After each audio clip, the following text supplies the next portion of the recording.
la musique va perdre et me donne des ailes. Istinja adalah hal yang berhubungan dengan kotoran atau najis. Sholat berkaitan erat dengan istinja, karena jika istinja tidak benar, wudunya tidak sah, akhirnya sholatnya batal, tidak diterima. Begitukah? Nah, kalau demikian, berarti istinja sangat penting untuk kita pahami, karena kalau istinja salah, maka semuanya ikut salah. Ulama sufi mengatakan, bagi mereka yang tidak mengerti akan istinja ini, maka air satu lautan pun tidak akan mampu untuk membersihkan diri mereka dari najis. Ini menggambarkan seakan-akan istinja itu sulit. Tapi bagi yang mengerti, air satu gelas saja sudah cukup untuk membersihkannya. Nah, mengapa bisa dikatakan demikian? Selama ini kebanyakan orang mengartikan istinja sebagai sebatas hanya membersihkan kotoran fisik yang melekat pada dirinya. Nah, mereka mengira kalau sudah mereka bersihkan kotoran tersebut sehingga hilang rupa, warna, dan rasanya, maka mereka sudah suci. Padahal mereka lupa kalau yang mereka bersihkan itu hanyalah ampas dari apa yang mereka masukkan ke dalam tubuh mereka. Disinilah letak masalahnya, bahwa selama ini mereka sibuk dengan istinja akhir setelah menjadi ampas. Tapi istinja awal sebelum menjadi ampas, itu makanan yang akan kita masukkan ke dalam tubuh ini tidak pernah mereka perhatikan. Apakah istinja awal itu? Nah, istinja awal adalah ketika kita mensucikan apa-apa yang akan kita makan, mulai dari makanan yang kita cari berupa rezeki itu, apakah sudah benar tidak tercampur antara yang hak dan yang batil. Nah, jangan sampai ada hak orang lain yang ikut pada makanan itu. Nah, karena apakah mungkin ketika makanan yang kita masukkan ke dalam diri berasal dari barang yang bukan hak kita atau barang haram, kemudian bisa kita sucikan dengan hanya menghilangkan rupa, warna, dan rasa?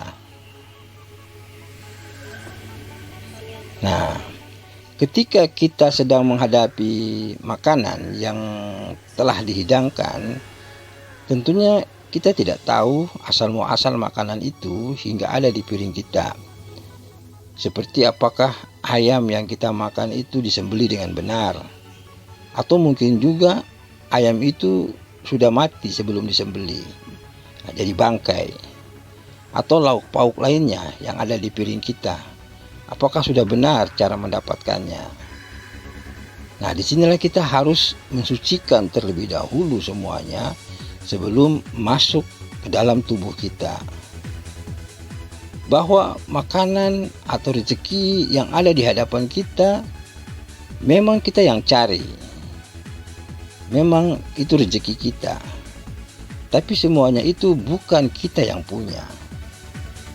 Nah, kita harus meminta izin kepada yang punya. Apa kita pikir barang yang bernyawa yang ada di hadapan kita itu ikhlas kita makan jasadnya? Ingatlah bahwa makanan itu semua nantinya yang akan menjaga dan memelihara tubuh kita ini agar supaya sehat dan segar. Nah, karena nantinya makanan yang masuk itu dia akan diproses terlebih dahulu oleh tubuh kita. Nah, kemudian saripati dari makanan tadi dia diserap oleh jantung untuk kemudian diedarkan ke seluruh tubuh menjadi nur. Nah, nur itu adalah hal-hal yang baik buat tubuh. Ya, bisa masuk ke darah merah dan darah putih, menjadi sperma, ya, menjadi darah, kemudian ke hati, ke jantung, ya, ke organ-organ tubuh kita untuk membentuk karakter kita dan untuk menerangi pikiran kita. Bagaimana jadinya kalau yang masuk itu bukan hak kita, barang yang batil? Apakah tidak kita pikirkan efeknya nanti untuk diri kita dan untuk turunan kita? Sesungguhnya Tuhan tidak pernah menzolimi umatnya, tapi kitalah yang telah menzolimi diri kita dengan diri kita. Nah, setelah proses saripati yang diserap oleh jantung, maka sisa daripada saripati itu dia akan menjadi kotoran atau disebut dengan rumput turmain, yang kemudian kita buang melalui dubur sebagai najis. Nah, najis ini bukan tempatnya di bumi, walau sekarang bumi telah menerimanya. Memang bumi kita ini dia bergelar mukmin yang sabar. Nah, jadi apapun yang kita berikan sekalipun kotor akan tetap dia terima, bahkan dia olah untuk kemudian dia persembahkan kepada kita hasil yang baik-baik saja. Tapi kita perlu ingat bahwa bumi menghargai kita karena kita adalah khalifah yang memerintah di muka bumi. Nah, tapi itu kalau amanah sebagai pemerintah atau khalifah bisa kita pertanggungjawabkan.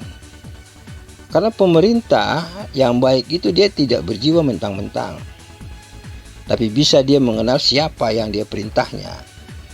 Nah, apakah kita sudah mengenal siapa bumi ini? Atau minimal bertegur sapa dengannya? Ingatlah, semua ada hitung-hitungannya. Tidak ada yang gratis di muka bumi ini.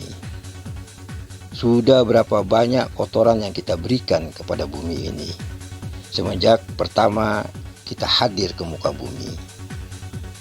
Apakah kita pikir bumi mau menerimanya begitu saja?